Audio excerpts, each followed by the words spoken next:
জলপাইগুড়িতে স্বপ্নের বাড়ি, বাংলার বাড়ি। স্বপ্নের বাড়িতে গৃহপ্রবেশ, প্রশাসনিক কর্তা ব্যক্তিদের আমন্ত্রণ।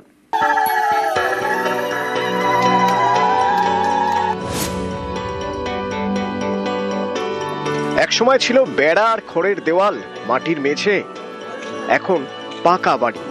এ যেন স্বপ্ন হলেও সত্যি।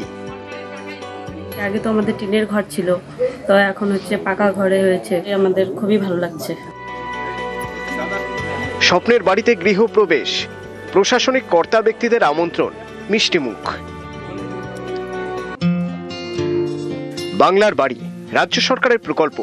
এই প্রকল্পে আবেদন করলে পাকা বাড়ি তৈরির জন্য টাকা দেয় রাজ্য সরকার। জলপাইগুড়ি সদরে এমন ৯,৯২০টি বাড়ি তৈরি হয়েছে। এর মধ্যে মণ্ডলঘাট এবং খারিজার বেরুবাড়ির 5টি বাড়িতে সোমবার গৃহপ্রবেশের অনুষ্ঠান ছিল।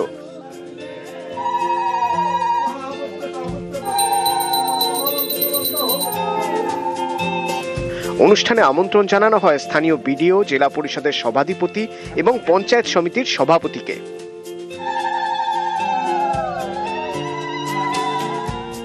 অপূর্ব, খুবই ভালো লাগছে।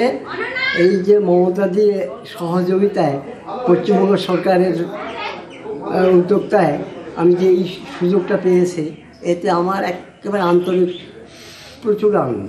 আরে বাবা, এই টাকা না হলে আমার ক্ষমতাই ছিল না, সাহসে পাইনি। খারাপ ছিল, প্রশাসন খারাপ ছিল। আর এখন তো বেশ খুব ভালো, সুন্দর হয়েছে। আজকে হলো এই যে গৃহপ্রবেশ করতে হয়, এটা আনন্দ, খুব ভালো। বেশ কয়েকটা বাড়ি তারা উদ্বোধন, মানে যেটাকে বলে গৃহপ্রবেশ আমাদের বাংলায়, তো গৃহপ্রবেশ উৎসব ওরা পালন করবে বলে আমাদেরকে আমন্ত্রণ জানায় এবং এরকম ধরনের একটা আমন্ত্রণ পেয়ে আমরা খুবই অভিভূত। মাননীয় মুখ্যমন্ত্রী মমতা বন্দ্যোপাধ্যায় প্রত্যেক মানুষকে যারা পাওয়ার যোগ্য তাদেরকে মাথার উপর ছাদ দিচ্ছেন। কি সুন্দর করে বাড়ির মালিক ঘটা করে পুজো দিয়ে আমাদের সবাইকে আমন্ত্রিত করে আজকে সেই বাড়ির গৃহপ্রবেশ করছে। জলপাইগুড়ি থেকে শান্তনু কর, নিউজ 18 বাংলা।